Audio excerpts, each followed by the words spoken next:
woman. And then, now that she's dead, and it's not the first time that I had lost someone I had loved. Ever since I was a young boy, my father and my family were actually quite wealthy.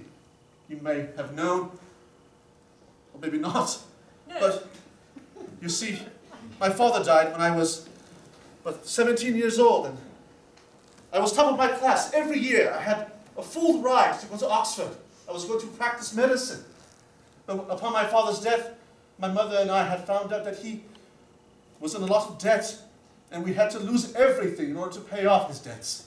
And therefore, I could not go to university anymore. I had to start working menial jobs. Not saying that they are bad, I'm grateful for them, but you see, I was destined for something more, and my mother grew ill, and the medical expenses were so hard on us. Therefore, I had to abandon my dreams and to raise as much money as possible in order to take care of her. And then, a year ago, she had passed away, and it was always my dream to have made something more of myself. But that never came to be. And you see, Matilda was my mother's nurse, and we fell in love together then. Farnsworth, you've seen great tragedy, and in fact, I would think that kind of background would create some bitterness in someone. Well, and Jonathan, if you believe Jonathan had taken your Matilda, well, it is not shortly after that his son died. Yes, I know.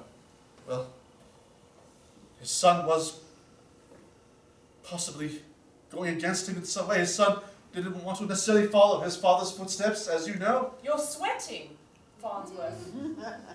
Yes, I'm yes. quite upset regarding Matilda's death. Times have been quite difficult for me.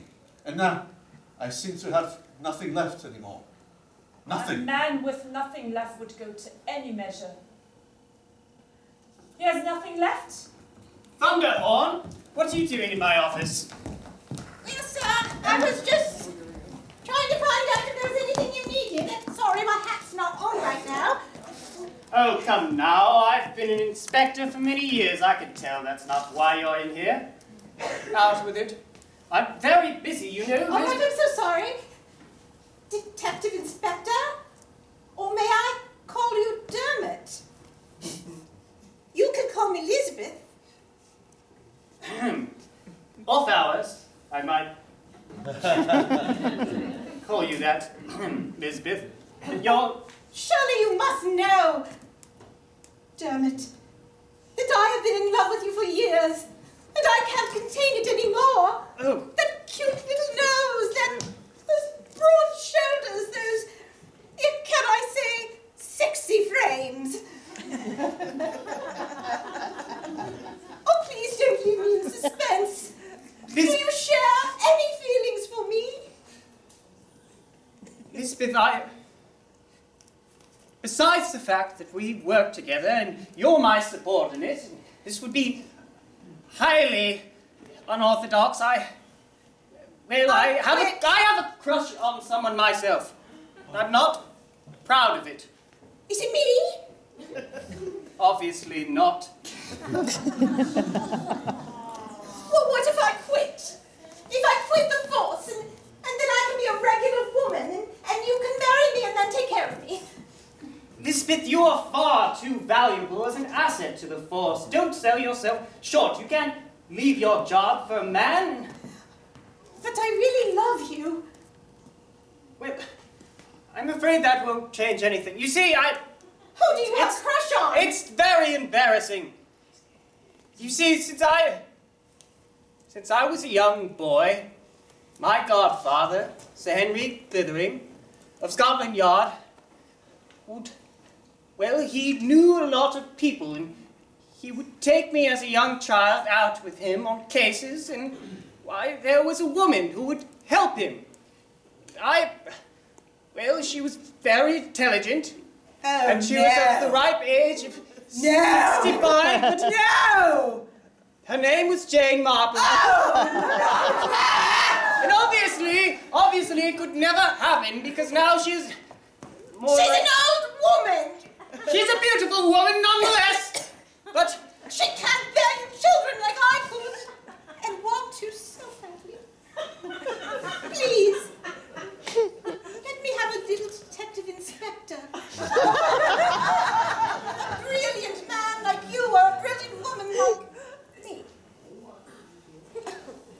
know, you do have a lot of the same qualities as Miss Marple. I'm practically a mini Marple. Yes, well, I always enjoyed how sometimes she would treat me like a little boy. She sometimes would touch my nose because I often had schmutz in. Well, I don't know. Sometimes I appreciate being babied. Baby, you I'd love to. Once she even called me Dermy. Dermy. Oh, Dermy, that's wonderful. Dermy. Oh, and I suppose you like a shoulder massage too? Let's just relax, yeah? Elizabeth, listen, if anything is to happen between us, I think we should take it slowly. But would you, perchance, wish to accompany me to the wedding this evening? Yes, sir. Yes, Dermy. Please, in your Inspector garb, though. No one should know. All right. Certainly not Miss Marple. But at some point, I hope we can talk about it. Perhaps. Claire! Claire! Jonathan, you're awake. Yes. Now I know it's bad luck for me to see you before the wedding, but... Yes, don't well, look. I need my medicine. Oh. Have you mixed it up correctly? Yes. Slowly, dear. Now, Claire, I have to confess, these drinks have tasted more strongly of brandy than I remember from when Matilda used to make them. Well, I thought that would make you happy. Well, I certainly love brandy, but I need the medicine. What is really wrong? I'm finding myself in a bit of a tizzy since I woke up from the nap. It seems my tuberculosis is acting up. Oh, dear. Claire, Jonathan? have you been mixing my medicine? Say that 3 times fast. Why would you accuse me of that? I'm just trying to take care of you. I'm just not a good nurse. I don't know. Maybe it's just that leading up to the wedding, I've gotten cold feet.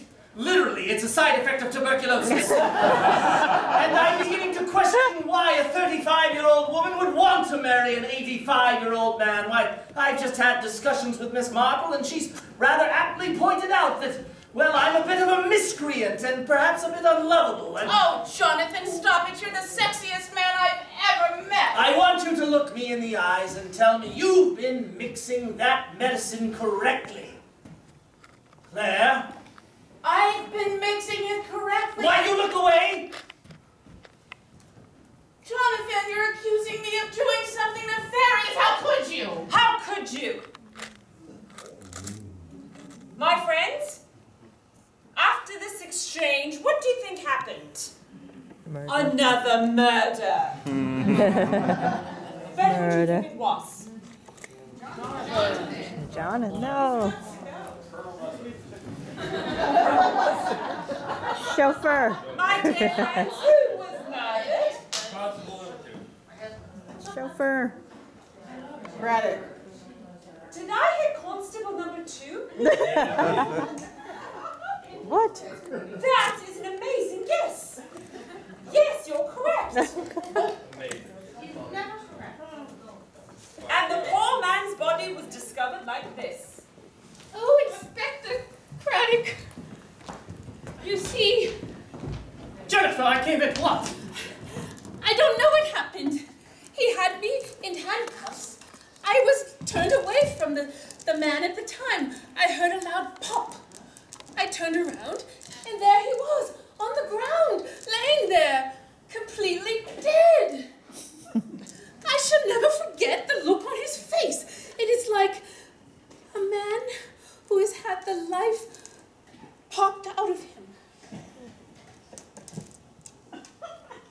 I don't know anything about it. I don't know how it happened. Obviously, you were locked in a cell, right? At the Yes. time. But the only other person in the precinct at the time, oh dear, I couldn't have been Thunderhorn. Was Lisbeth here? Did you see her? I saw another officer, indeed I did. Another Bobby. Woman, blonde hair. Oh, yes. Cute, maybe motherly. Oh, yes, she was quite lovely. Very lovely indeed. She was there. I need to speak with Miss Marple. I'm sorry, Jennifer. Am I free to go?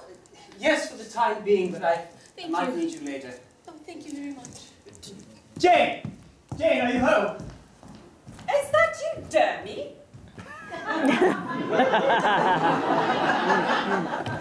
Oh, you have a little bit of Dermy! Jane, can you, I'm sorry, it's sultry. Jane, I'm afraid I know who might be behind the murders, and I'm very I think it might be one of my officers. Oh no. Well, you see, my other officer, number 2 as we call him, he was found, shot dead. She was the only one at the scene of the crime, and I don't know how to connect her to the other murders, except to say that she was in love with me. Perhaps that she was afraid that I might be distracted, but she wanted to quit.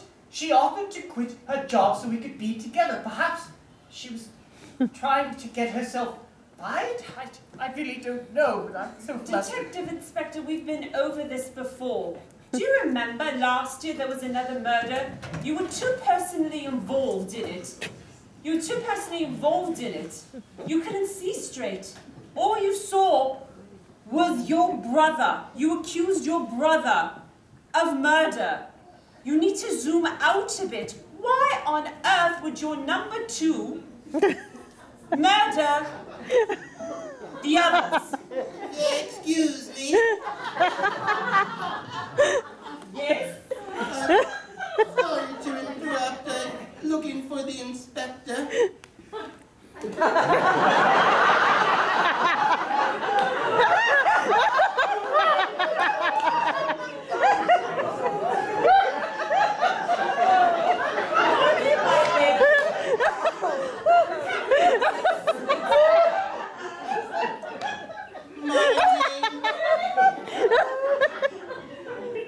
My name is Penelope number 2.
And I said, as I so often do, eat a piece of meat, you priss! He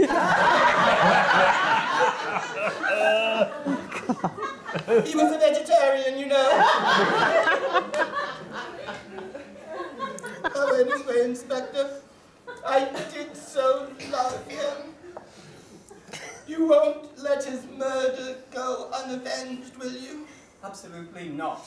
It is my primary objective to find who killed your son. I promise you. By the end of the evening, no less, Miss Marple. He had very few friends, Inspector. In fact, he only considered his comrades his friends. And even though you were so high above him that he would never tell you, he looked to you as one of his best. Oh. And Lisbeth, how he loved Lisbeth. The best friend a man ever had was that girl to him. I'm so sorry to have interrupted. You will find who did this terrible thing, won't you? As I said before, absolutely. I like your hat. Detective Inspector, Jane. I'm so sorry for this last situation. I believe I can explain it. I can explain it all. You see, I had been doing some digging myself, and I believe I know who's responsible for all of them. Come with me. And so we made our way over to the Woodbridges, where both were home. Jonathan, we have company. Yes, come in. May Yes. I? Where's your chauffeur? Farnsworth! We are so sorry to interrupt you minutes before your wedding is set to happen. Yes. But you see, there's been a bit of a crack in the case. Indeed. Yes. Tell me.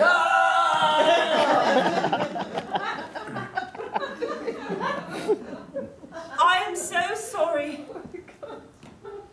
But it appears your intended and your chauffeur were indeed having an affair.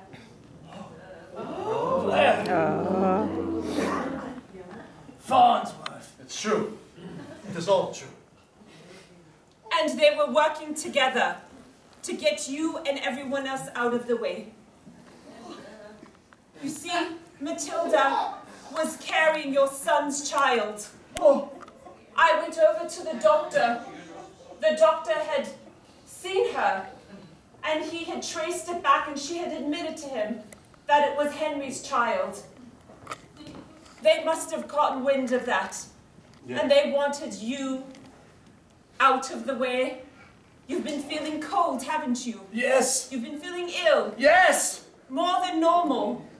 Palpitations. Exactly. I think they got rid of Matilda and your grandchild. They got rid of your son.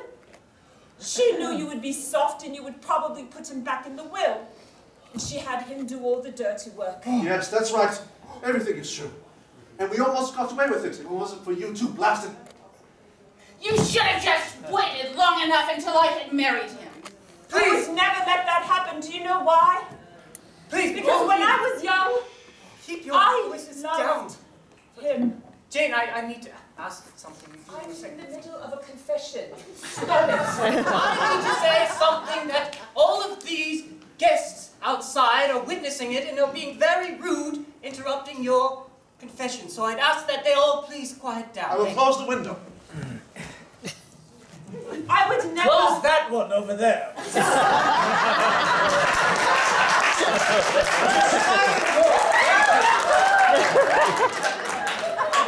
Continue. What were you saying, Jane? This one was personal. This one hurt. I needed to make sure that you were found to be the evil harlot that you are. I loved this man when I was younger. And I knew you could never ever be here with me. You would be shackled to someone and you would have resented me. But my love for you stayed. And sure, it has turned into something more familiar now. I care for you like a brother now. I told you you should have killed her when you had the chance. Wow. Inspector! I'm sure you can't rescue without your people. Sorry I'm late, sir. Elizabeth, Yes. I believe Is it you there? have something to admit, do you not? Why did you do away with number 2? Oh dear. He was coming between you. I know.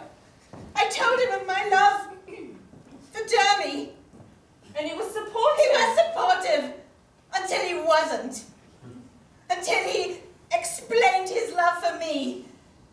And he said, you'll be with the inspector over my dead body. So you made sure it was dead. I said, okay.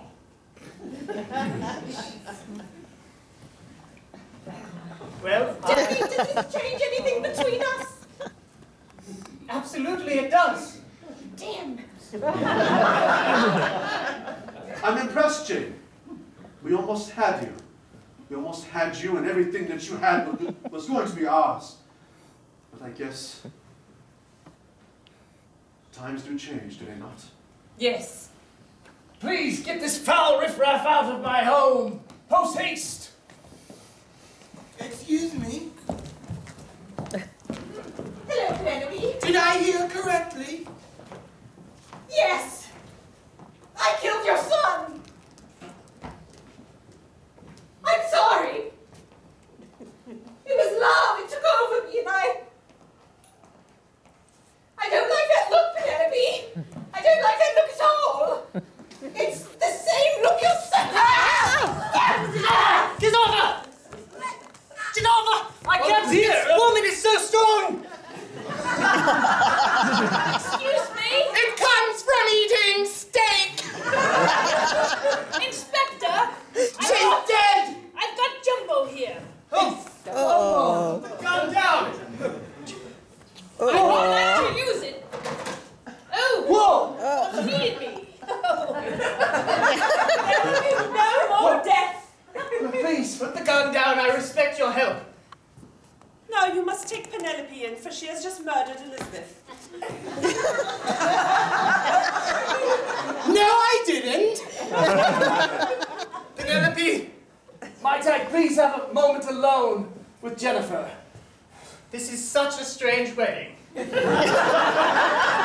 can only assume you'll come back for the corpse? I'd like to measure that. I have a confession to make. Yes? I knew that you were back in St. Mary's Mead. I never forgot about you, and I arranged for my friend, the owner of the ruler factory, to adopt you. That is how you ended up in this town. You mean I'm not really part of the Woodsticks? Well, of course, legally you are. I just mean that, well, all these years I've been looking over you, and I'm so proud of the woman you've grown into, and I'm sorry that I doubted for even a moment that Dumbo should end up in your home. I understand now that it was certainly planted there by Claire and Farnsworth, who most assuredly must have driven it over. Oh my. But I must ask, your mother, is she still alive? Is there any chance your Australian mother has survived? Well, I